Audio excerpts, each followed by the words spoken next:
We were a good group, a tight group, they would call it. All It's a wall hanging, yeah, it's kind of cute. Larger painting that I did from my grandfather's photo. Right? Appreciate that. I like sharing what I know with other people.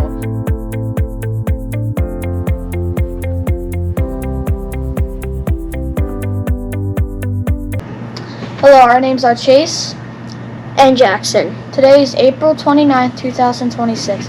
We are at Tuckerton Elementary School in New Jersey. Today we are interviewing Mr. Andrew Tonneson as part of Tuckerton Seaport's This Is the Place project. Thank you for joining us today. Thank you for having me. We have a few questions for you today. How long have you lived in Tuckerton, or what is your connection to the area? So I've lived in Tuckerton my entire life. Mm-hmm. I moved a total of 4 miles my entire life. 1.5 mile this way, and then I moved 3.5 miles that way. Okay. You went to the school, didn't you? I did. So, what do you like about, or dislike about the school? So I loved the fact that they were small classes. I knew everybody. I knew at least half my friends were going to be in my class because there was only 2 classes. Mm-hmm. So I was going to be with people that I wanted to be with. I didn't have to worry about my friends being off in another class and not seeing them. And I enjoyed the teachers and the care, and I loved this school. You had Miss Shore in one of your classes, right? I did. How did you become a decoy carver? It's a good question. So I started in my backyard. Had no idea what I was doing. My dad had no idea what he was doing, but together we tried. We made a decoy. I really became a carver when Mr. Malcolm Robinson offered to lend me a hand in 2007, and we've been together carving, having fun, making a mess since. What was the first decoy duck you ever carved? What did it look like? I carved a bufflehead, and it looked more like a pigeon than a duck, but it got me hooked. I loved it. I fell in love with it, and I'm still making buffleheads. They're still my favorite to make. How has the way you made decoys changed over time?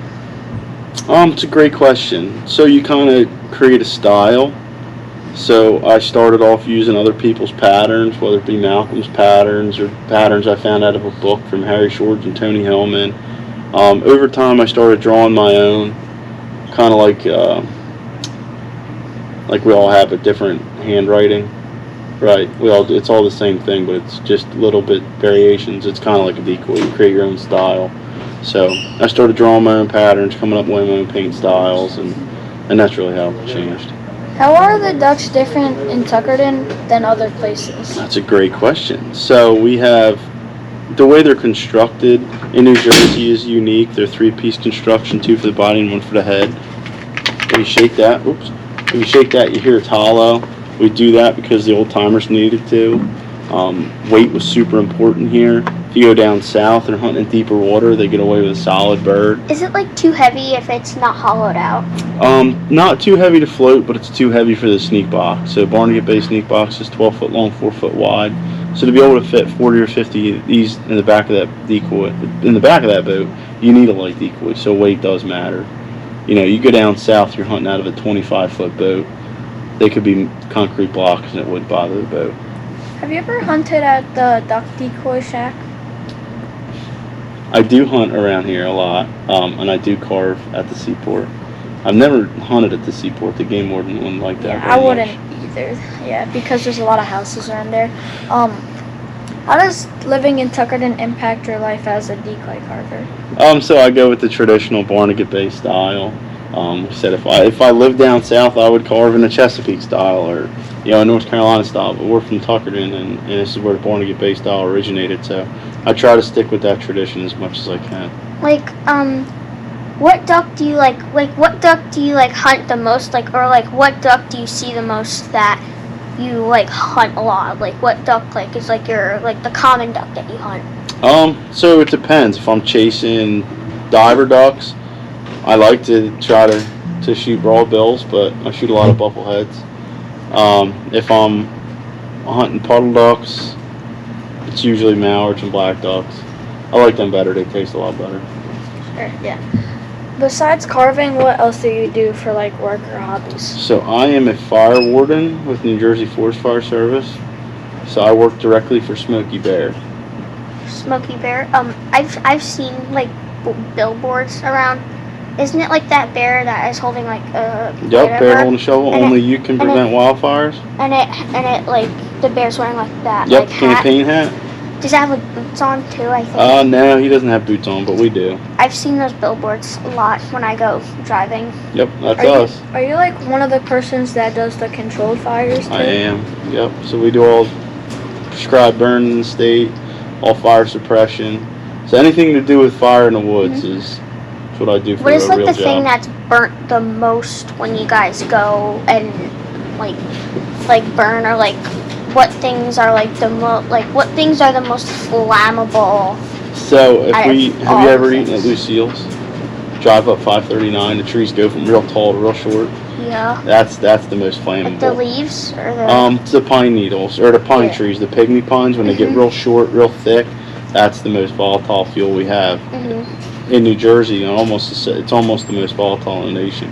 Are like the controlled burns